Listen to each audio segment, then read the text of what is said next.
The rich diversity of Middle-earth's inhabitants was an aspect of the lore that the team felt was integral to the game's sense of authenticity. What's very interesting when you're building this kind of game is we're building the world, we're building all the NPCs in the world, we're putting all the monsters in the world, and it feels until you get to beta like something's missing. What's missing is really the people that are populating Middle-earth, because those people are the players. Until we have players in the game, it's almost like you're creating an environment missing the main component that isn't there yet. So, you know, obviously the population of Middle-earth in Lotro is all the players that have come to play, and everybody in Middle-earth is among the free people of Middle-earth that are trying to fight Sauron and trying to fight the Witch King and trying to hold back, you know, all the evil that's threatening this wonderful land that's been here for thousands of years. And part of a war that's kind of been going on forever. So they're part of this history. And I think what's going to be interesting is that, you know, when the players get into the game, they're going to start creating their own history.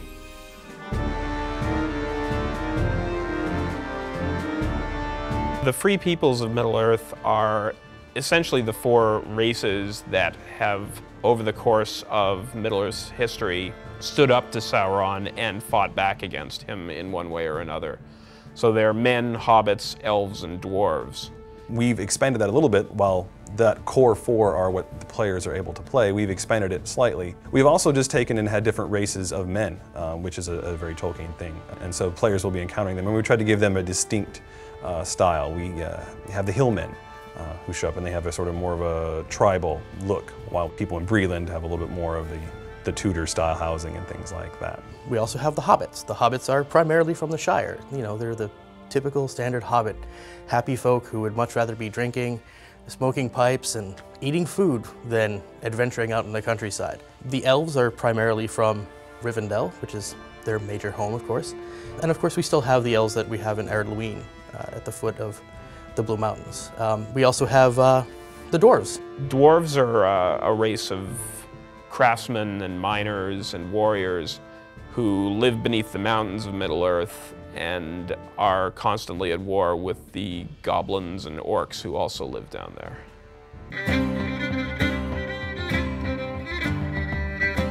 By paying close attention to the design of the equipment that the players are wearing, along with what NPCs wear and everything, you're trying to present a world, and by having such a consistent design, you are able to not do anything that detracts or takes the player out of that world. You're trying to immerse them in it. So that's what we try to accomplish with our art design.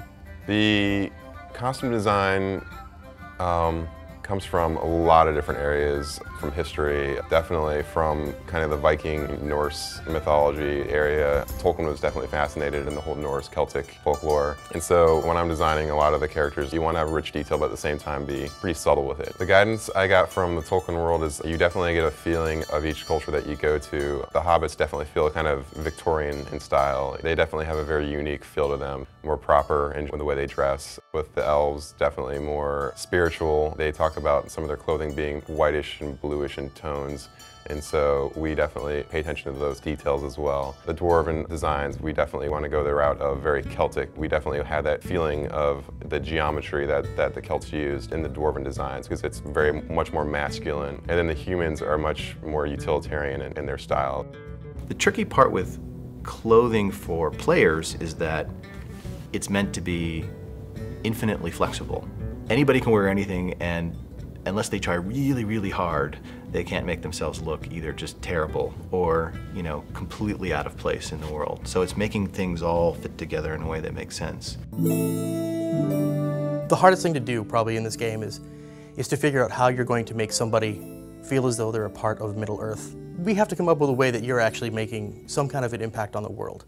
So through our epic story, I think the main focus has always been finding a way to get you involved and make you feel as though you're a hero in your own right in the things that you've done.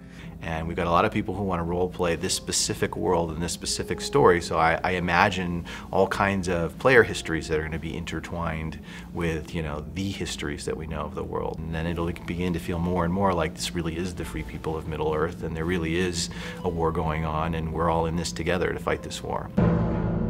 Man and elf, hobbit and dwarf, the free peoples of Middle-earth all come to life in the Lord of the Rings Online, Shadows of Angmar.